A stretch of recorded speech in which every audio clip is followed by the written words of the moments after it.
So we try to treat these patients with antifibrolytics that for the last 5 years were used for the treatment of idiopathic lung fibrosis. Among them, there are two medicines in the Ukraine, pirfenidone and nintedanib.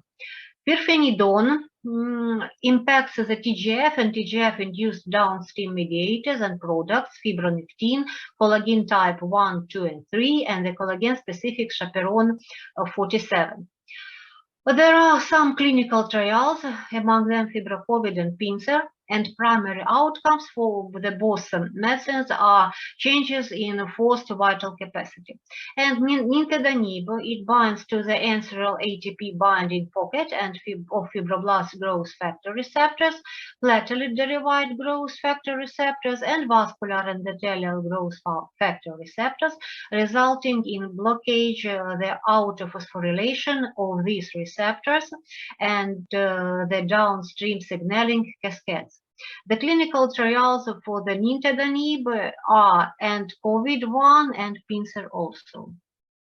And I want you to present two cases of the successful treatment of the patient with lung fibrosis and the changes of immune system that we observed in this patient. So first patient is patient Shah, who was born in 1969, entered the intensive care unit at the 14th of October 2020 with a diagnosis SARS-CoV-19 disease, severe community-acquired pneumonia in the lower lobes of both lungs.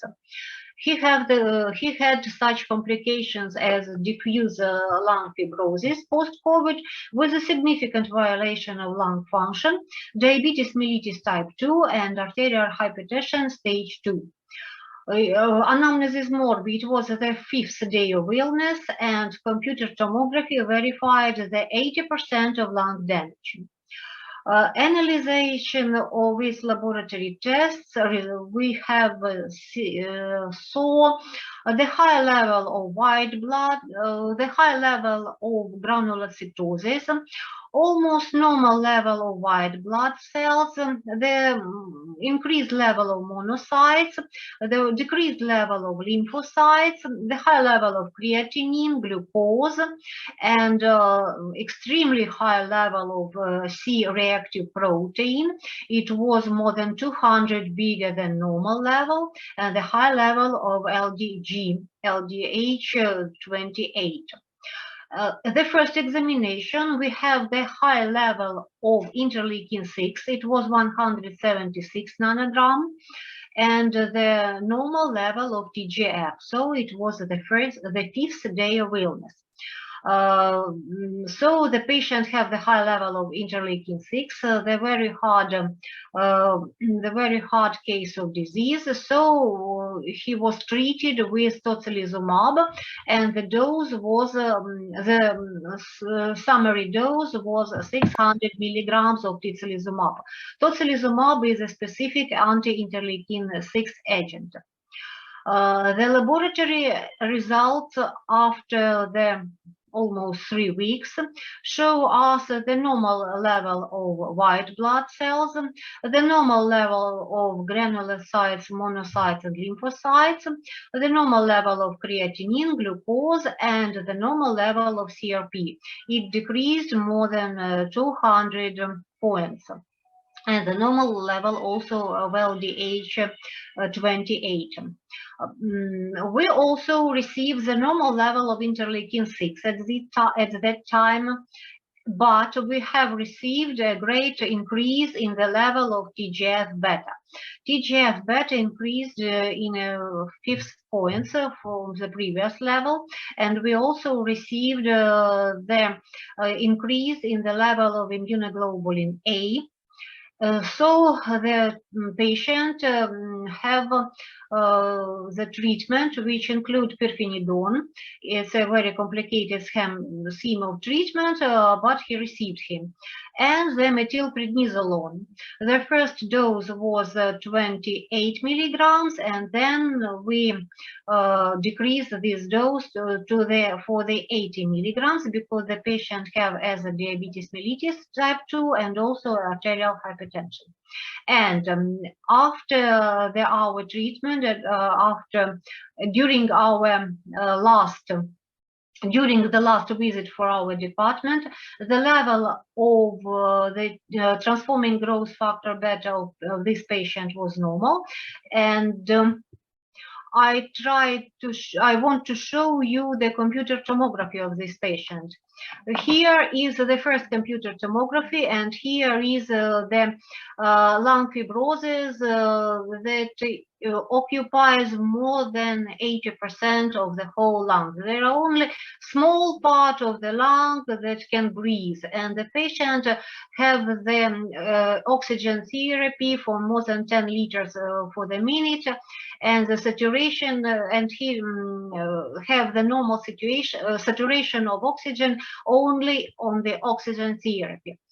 This computer tomography is after the 1 month of the therapy with pirfenidone and methylprednisolone. And here is the result. The normal lungs, and here is the lung function. We have observed the increase of lung function almost twice, and this is the end of our examination of this patient. We receive the almost normal lung function, almost normal computer tomography of the lung, and as you see in the previous slide, we have achieved a normal level of transforming growth factor beta. And the next case is patient B, who also is 1969 year born, entered the intensive care unit at the 3rd of the March 2021, also with a diagnosis SARS-CoV-19 disease, severe community-acquired pneumonia, and also in the low lobes of both lungs. It's a specific feature for COVID-19 pneumonia. He has the complications, diffuse lung fibrosis post-COVID with a significant violation of lung function, diabetes mellitus type 2, arterial hypertension stage 2, and heart failure to stage 2A. Anamnesis morbid, he come to the clinic during the 6th day of illness, and computer tomography verified 75% of lung damage. The first results, what is important that we will have the high level of white blood cells. It is not specific for the COVID-19 because, as I say previously, the first stage is characterized by the low level of white blood cells. Also, we have the high level of granulocytes, the high level of monocytes, and the lymphopenia. It's a specific feature for the SARS-CoV-2 at the first period. The normal, almost normal level of creatinine, the almost normal level of glucose, very high level of C-reactive protein, and LDH28. This is the specific features of SARS-CoV-2. The first examination, immune examination, we have the normal level of TGF-beta, but a very high level of interleukin-6. So this patient also received tocilizumab, but the summary dose was 650 milligrams in the intensive care unit. Then he returned to the clinical pulmonology clinic.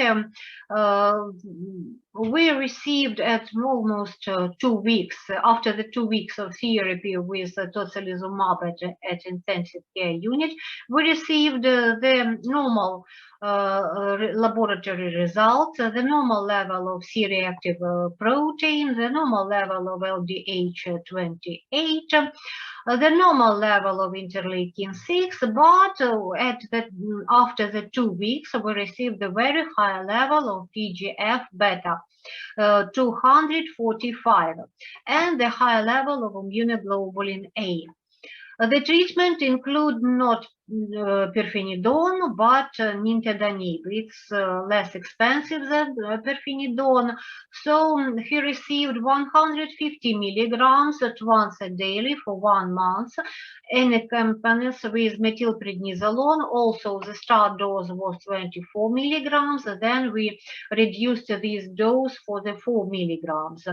And it was at the 19th of March, and after the 1 month and 2 weeks, we received the normal level of TGF-beta. So this patient received nintedanib only 1 month, and after the 1 month and 2 weeks, we received the normal level of TGF and the normal computer tomography of the lungs. So here is the first computer tomography. Here there is only a small part of the lung which is not involved to the lung fibrosis. And here is the lungs of this patient after the treatment with nintedanib. It is the nintedanib shows a very potential effect in the reducing of level of TGF-beta and in the normalization of the lung structure in this patient. So I am happy. I hope that we will continue our work after the war, and on the next conference, it seems to me it will be possible to present you a full result of this work, and it may be more research than literature review. And I hope we'll meet on our next conference. Thank you very much. Thank you, Dr. BYCHKOVA. We have a little time for 1 or 2 questions. Let me check the chat. Yes, we have some questions. And the first question is, let me check.